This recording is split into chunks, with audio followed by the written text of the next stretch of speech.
Hello everyone, welcome back to our channel where we explore the world of coffee. I'm your host Mehmet from Memli Coffee Lab, and today we are going to taste side by side the Clever Dripper versus the Hario Switch.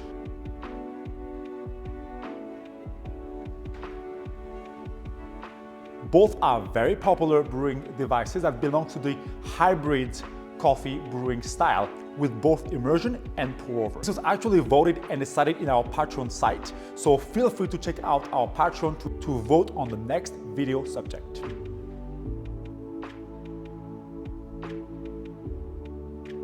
Now, what's the main differences when we look at those brewers? Well, on the Hario Switch, you have the traditional V60 conical shape, and on the Clever Dripper, it's a more trapezoidal shape, right? Even though they have the same, functioning aspect of release a valve to switch from immersion to pour over, vice versa. As I explained, they both belong to the family of hybrid brewer with both an immersion style and a drip or pour over style.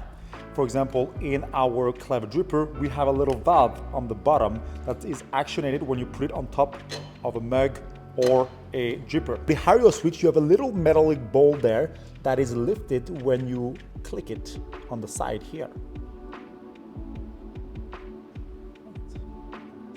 Closed, open, closed, open, closed.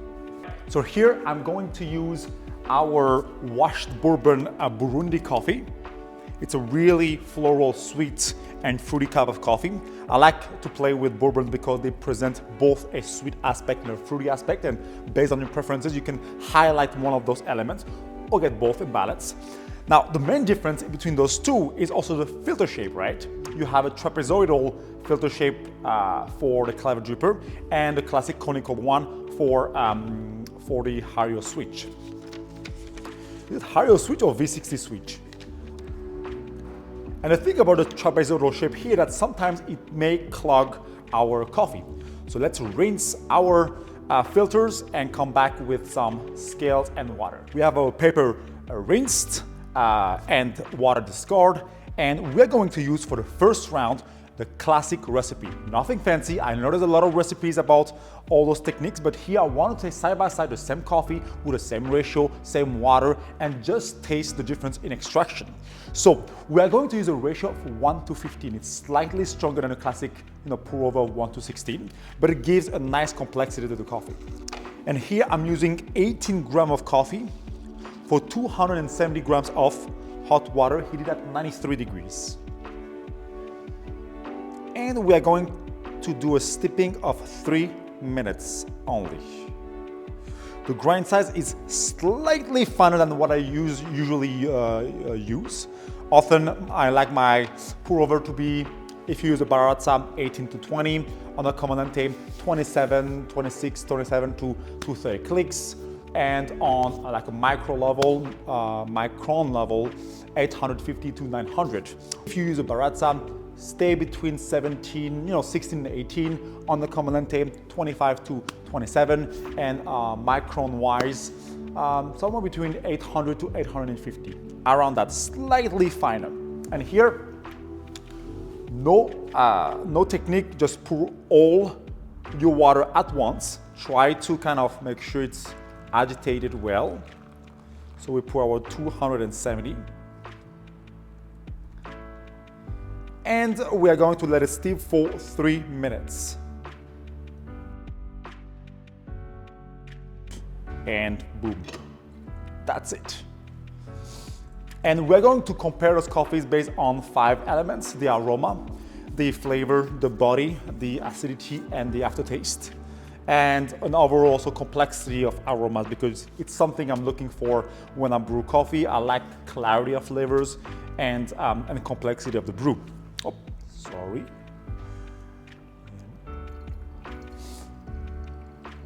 What we can see as it drips here, I'm not sure if you can see it, but it's much faster on the Hario Switch, which can allow us to maybe grind even finer for the same dose. Make it really interesting. We've done that 4 minutes and 2 seconds, so that is perfect. Something I like is that you can put back the little bowl and it's not dripping everywhere. So very clean. And this one is still clogging. Well, we are boarding now at 5 minutes and 30 seconds. And all right, so we have a little bit more beverage on the Hario Switch versus the Clever because we had to stop it. That will affect a lot the overall extraction. Smell-wise, this is clearly a win. It has more of those complexity. Here you have complex florals and citrus fruits, as well as sweet honey. And this one you just feel a mix of flavors without necessarily clear delineation. It's almost like having a stew of different vegetables where you have a nice and round cup of coffee, but you cannot really taste exactly what vegetable is in your stew, versus here cooking separately each vegetable and tasting each one of them almost. So very pleasant. So for the aroma, Hario Switch. Let's taste now. For all those results as well as extraction measurement, check out our Patreon where we'll be publishing more details and data. Flavor.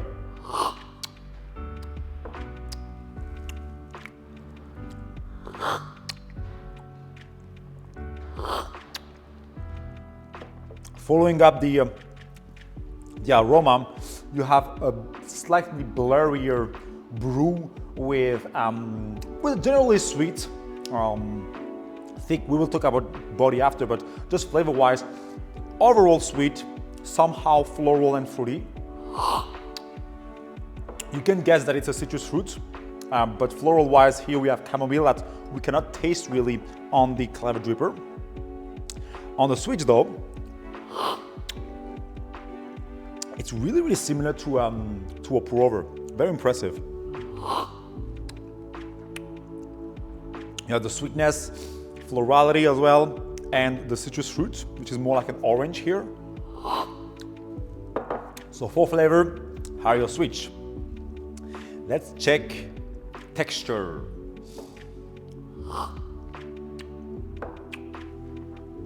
Very milky, very heavy here. Same, because we had the same sort of immersion time, there's no really a winner in this case in terms of body, texture, mouthfeel. We both have a very elegant, silky and smooth mouthfeel for both of it. Aftertaste.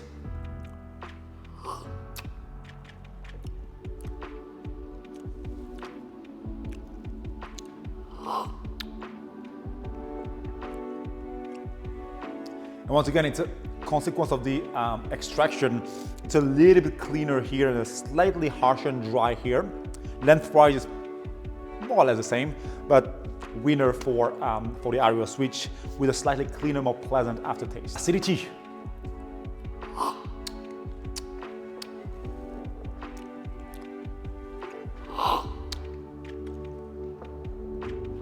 Intensity-wise, it's clearly the same, but quality-wise, once again, because the brew is a little bit cleaner, the Hario Switch here is the winner. Let's measure TDS. Final result, we have a TDS of 1.36 for the Clever dripper, 1.33 for the Hario Switch. Overall extraction yield of 20.5% for the Clever dripper and 17.6% for the Hario Switch. Overall, the aroma, the flavor, the finish and the acidity was far more better in the Hario Switch with higher quality and cleanliness, and texture-wise, fairly the same. So if you are looking for a method where you just want the full immersion, 4 minutes, 3 minutes, and then put it on top of your cup and not bother about all those details like water, like pouring, go for the Hario Switch. You have a better and cleaner cup of coffee overall. Now, for the geeks out there, and I know we are a lot of crazy out there, let's dive into those methods and try to get the best of each individual method. All right, so here's what we are going to do. For the clever dripper, we want to reduce that clogging effect by pouring the water first and then adding our coffee and mixing well later on. For the Hario Switch, we are going to do a pour-over style first for the first two parts of our pouring structure, and then an immersion for the last one. Basically, I'm going to use the classic Memli pouring structure of 4 times the same amount of water. But the first two ones will be pour over, and the last two ones at once will be immersion style. Here we're also going to change our parameters. We are going to use 16 grams of coffee for 240 grams of water. It's still a 1:15 ratio, but here I'm using a little bit less water and less coffee so that we are avoiding any risk of channeling and clogging issues. Main difference, remember, we are starting with pour over here and immersion there. So that will be the main difference between those two coffees. Also, the grind size, I reduced it a little bit. I make it a little bit finer to get slightly more sweetness out of the Hario Switch. Last time was a little bit too crisp, and so I'm just trying to make it just a tad nicer. And here we can, use our nice technique that we learned in traditional V60. The water is at 92 degrees, so not full 93. And remember, for the clever dripper, we are putting our 240 grams first before adding our water. That way we will avoid any clogging. It's also a technique I use in my French press, so check out my French press recipe. And here we're putting and starting our timer for this coffee.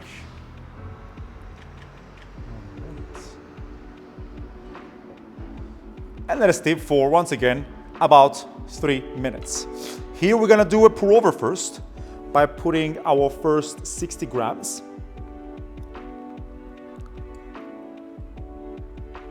Gently and slowly. Use a YDT tool if you want for better saturation and breaking the clump. After about 30-35 seconds, we are going to do our second pour.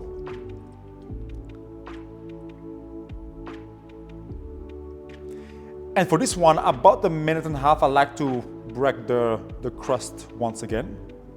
So at 35, I'm just doing my second pour until 120. And then at 1 minute and 20 seconds, I'm going to block the valve and add my remaining water. Water in one pour until 240. Now, here's my theory. With the immersion, there's less fine migration. And you'll see that at the end, it's going to flow beautifully towards the end. Same thing here, because we added the water first and then the coffee, that immersion allow better particle distribution, I believe, but you'll see that it will also clog less. Now what's happening here is that after 40 seconds, so at 2 minutes 10, right? Basically 40 seconds after the last pour, we are releasing our valve. So at 1 minute 20, I turn it out. So at 1 minute 20, I turn the valve off. I put my water in about 5 seconds-ish, and then I count 40 seconds of immersion before releasing the valve. And here at 3 minutes, we are gonna see an improvement of the flow. All right.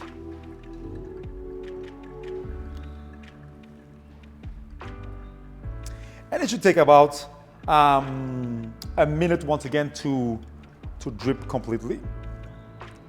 Here we can add a little spin, and we are almost done here.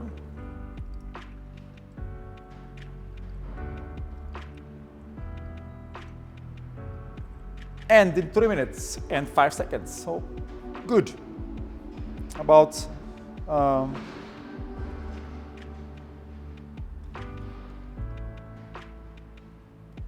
so that's good. Just about a minute after the last drop. 4 minutes and 10 seconds. You have a much cleaner brew than first, but still on the complexity of the aromas. It's overall sweet and floral. The floral are more defined, but still, you know, this sweet and fruity aspect that creates a more stew-like approach. And for this one, so this one is very interesting because the first pour over creates a more concentrated brew, and then the immersion comes to dilute that beverage with a different kind of extraction. Ooh, I'll highlight really the sweetness. Now I can really taste the chamomile that I have on the traditional V60. And it's really clean. That's impressive. So for the aroma, Hario Switch. Let's taste. There we go. Flavor.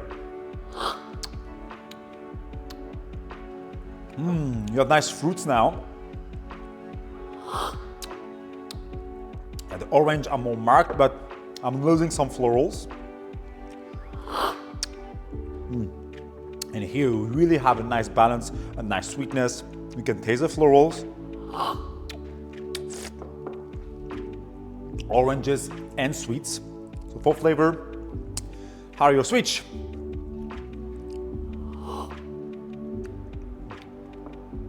More syrupy. It's not bad, but weight-wise, the Clever Dripper wins here. It's much heavier. And that's probably the 3 minutes steeping time versus here a 3 minutes total brew time, including pour over for 50% and immersion for the other half. So body, if you're really about those textured coffee, but you don't mind sacrificing some complexity, the Clever Dripper. Finish and aftertaste.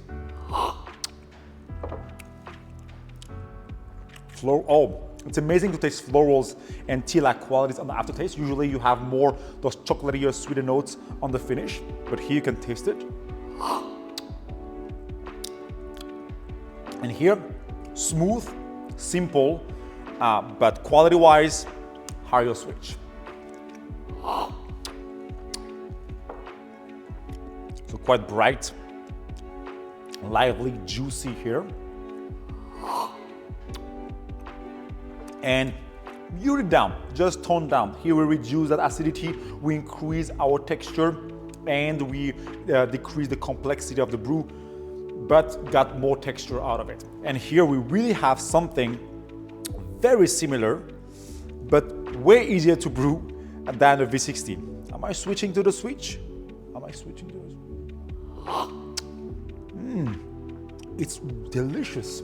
It's really sweet, bright, have a nice texture. Aftertaste is clean. And all you have to do is to pour as a pour over, close it, fill until the end, and wait for 40 seconds, and then finish. If you just want a full textured body coffee, but you don't like the muddiness or the grittiness of a French press, well, first check out our French press video. And then if you're still unsure, well, the Clever Dripper must be the go-to for you if you really value more the texture and you really want to reduce the acidity and don't mind compromising on flavor quality. But if you want to play, I will go for the Hario Switch. And even if you want a no-brainer recipe of full immersion, but you want more cleanliness, more clarity, more crispness, a better flavor complexity and acidity, I will go for the Hario Switch. Also, if you are learning how to pour, you're not sure how to do it pour over, check out our pour over workshop, but also the Hario Switch will help you perform a better pour over overall and a better brew by doing this half pour over and half immersion, with 2 pours as a classic pour over that we are using, and then the remaining as immersion. Just a reminder, I always break my pour in 4 pours for equal pour, but for the Hario Switch, the first 2 ones are pour over, and the last 2 ones are 1 pour as immersion. And that works perfectly with this method. So if you are looking to perfect your pour over technique, take the Switch. If you are a coffee enthusiast and you really enjoy also textured coffee, but you are trying to get a bit of both learning, take the Switch. basically switch to switch. It produces an excellent cup of coffee, even with high acidity coffees. Thanks for watching. We hope you enjoy this comparison between the Clever Dripper and the Hario Switch. If you have any questions or comments, please comment below. And don't forget to like and subscribe to our channel for more coffee content. Next, we are going to compare the Hario Switch with the December Dripper, a similar hybrid style of immersion pour over, but this time with a flat bottom brewer. So stay tuned, like and subscribe, and see you next time.